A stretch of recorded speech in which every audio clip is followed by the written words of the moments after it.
तेच धुळे नगर परिषदेचे नगरसेवक म्हणून त्यांनी खूप उत्तम प्रकारे काम केले। धुळे शहराच्या सर्वांगीण विकासासाठी त्यांनी विशेष योगदान दिले होते।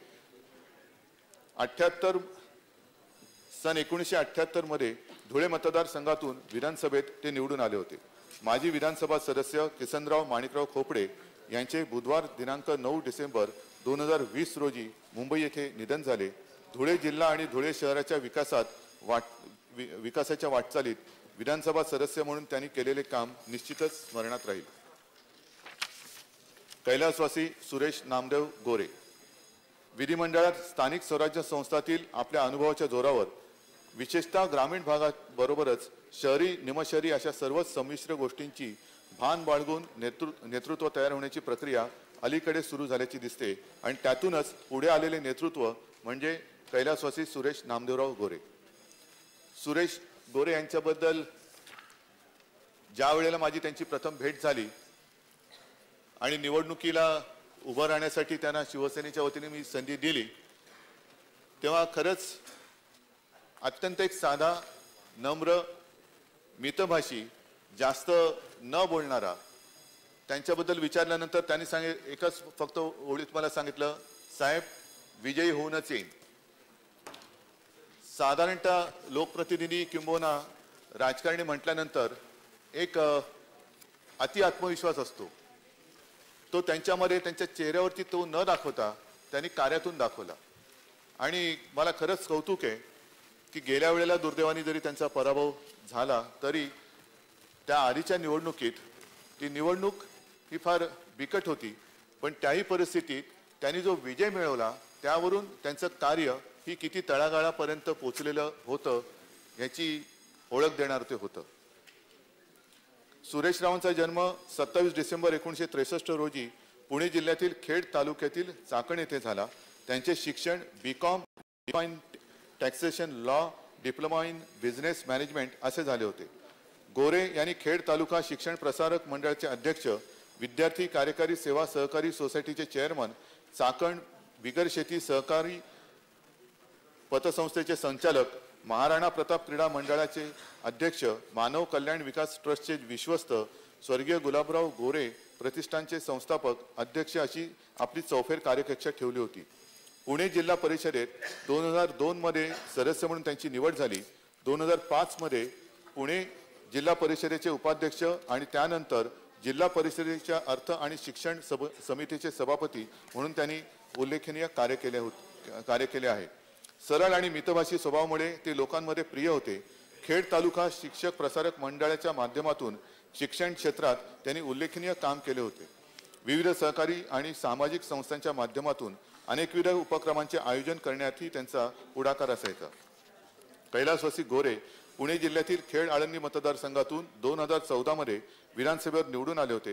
ग्रामीण आणि शहरी प्रश्नांची उत्तम जाण असलेले नेतृत्व आज आपल्यात नाही याचे दुःख वाटते। शांत, संयमी आणि मितभाषी असलेला हा नेता विरोधकांवरती संयमाने टीका करत असे, पण असे करताना समाजाचे प्रश्न धसास लावण्याची त्यांची शैली ही विलक्षण होती। विशेष म्हणजे पराभव झाल्यानंतर सुद्धा त्यांनी त्यांच्या कार्यात कधी खंड पडू दिला नव्हता।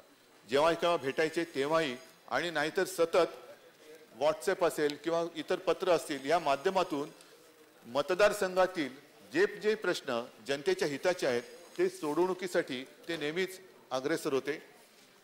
ते गेल्यानंतर एक गोष्ट मला प्रकर्षाने जाणवते की त्यांच्याकडनं जनतेच्या कार्यासाठी प्रश्नांसाठी जे काही मेसेज यायचे त्याच्यामध्ये आता खंड पडलेला आहे। आणि असे हे कैलासवासी सुरेश नामदेवराव गोरे यांचे शनिवार दिनांक 10 ऑक्टोबर 2020 रोजी निधन झाले। सर्वांना बरोबर घेऊन आणि सर्वच क्षेत्रात विकासाची दृष्टी घेऊन पुढे जाणारे नेतृत्व हे सुद्धा मी म्हणेन त्यांचे जाणे हे अनपेक्षित होते आणि नक्कीच धक्कादायक होते।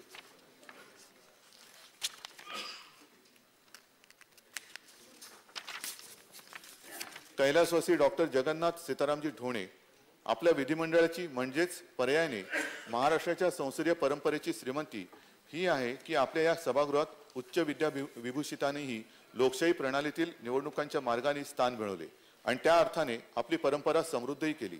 त्यामध्ये डॉक्टर जगन्नाथराव ढोणे यांच्यासारख्या उच्च विद्याविभूषित अशा वैद्यकीय क्षेत्रातील ज्येष्ठाचा उल्लेख करता येईल। डॉक्टर ढोणे यांचा जन्म 20 ऑक्टोबर 1954 रोजी अकोला जिल्ह्यात पातूर तालुक्यातील आलेगाव येथे झाला। त्यांच्याकडे MS म्हणजेच ते वैद्यकीय क्षेत्रातील निष्णात असे शल्य विशारद होते।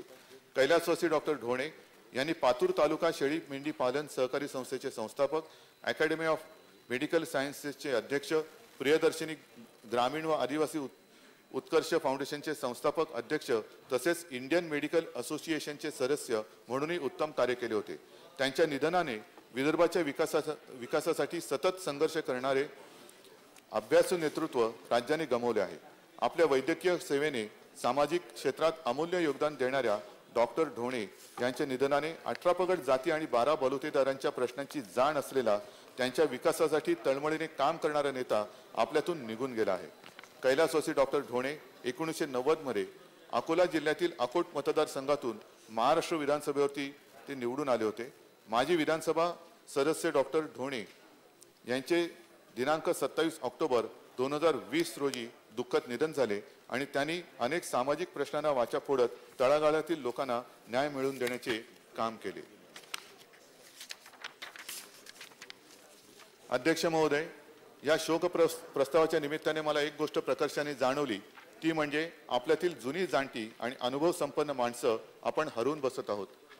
किती ज्येष्ठ आणि अनुभवी नेते आपल्याला सोडून गेले आहेत, यात काही जणांना कोरोनाने आपल्यापासून दूर नेले आहे। राजकारणातील कित्येक पिढ्या आणि सामाजिक स्थित्यंतर पाहिलेली माणसं आहेत।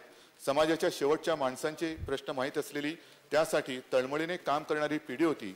या सर्वांनी आपल्या कामातून समाजसेवेची वाट अशी प्रकाशमान करून ठेवली आहे की कित्येक नवीन पिढ्या या प्रकाश वाटेवरून पुढे जाऊन जनसेवा करू शकतील, त्यांच्या कार्यातून प्रेरणा घेऊ शकतील। या सर्वांचे जनसेवेचे काम अमर आहे, राज्य विकासाची निष्ठा प्रेरणादायी आहे। अशा या सर्व थोर समाजसेवकांना मी वैयक्तिकरित्या तसेच सभागृहाच्या वतीने भावपूर्ण श्रद्धांजली अर्पण करतो। अध्यक्ष महोदय, माननीय मुख्यमंत्री महोदयांनी जो शोक प्रस्ताव ठेवला आहे त्याला समर्थन द्यायला आणि त्याच्यावर बोलायला मी या ठिकाणी उभा आहे। आपल्या सगळ्यांकरताच ही अतिशय अविश्वसनीय अशा प्रकारची बाब आहे की आपल्यातलेच एक सदस्य भारत नाना भालके हे अचानकपणे आपल्यातनं निघून गेले।